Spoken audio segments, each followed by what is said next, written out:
जय हिंद साथी।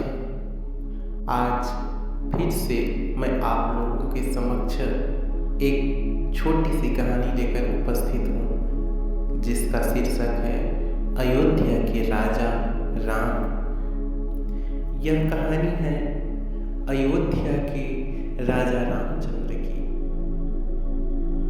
एक दिन संध्या के समय सरयू के तट पर तीनों भाई संग टहलते श्री राम से भरत भैया ने कहा, एक बात पूछो भैया, माता कैकेयी ने आपको वनवास दिलाने के लिए मंथरा के साथ मिलकर जो षड्यंत्र किया था, क्या वह राजद्रोह नहीं था? उनके षड्यंत्र के कारण एक ओर आप जैसे राज्य के भावी महाराज और महारानी को 14 वर्ष का वनवास झेलना पड़ा, तो दूसरी ओर पिता महाराज की दुखद मृत्यु हुई। ऐसे षड्यंत्र के लिए तो मृत्यु दंड दिया जाता है, फिर आपने माता कैकेयी को दंड क्यों नहीं दिया?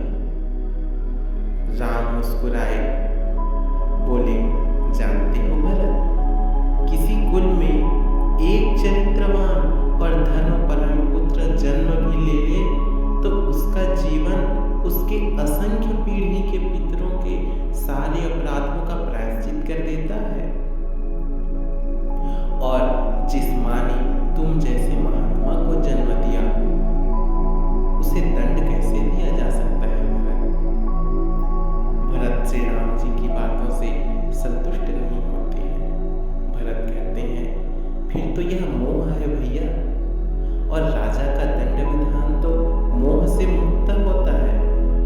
कृपया आप एक राजा की तरह उत्तर दीजिए, ना कि मोह में बंद कर।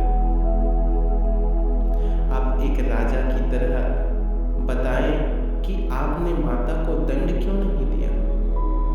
समझिए कि आपसे यह प्रश्न आपका अनुज भरत नहीं, अयोध्या का एक सामान्य नागरिक कर रहा है। राम गंभीर हो जाते हैं। कुछ क्षण के मौन के बाद कहते हैं, अपने सगे संबंधियों के किसी अपराध पर कोई दंड न देना ही इस सृष्टि का सबसे कठोरतम दंड है भरत। माता कैकेयी ने अपनी एक भूल का बड़ा कठोर दंड भोगा है। वनवास के 14 वर्षों में हम चारों भाई अपने अपने स्थान से परिस्थितियों से लड़ते रहे, पर माता कैकेयी अपने ही घर में रहकर हर क्षण मरती रही है।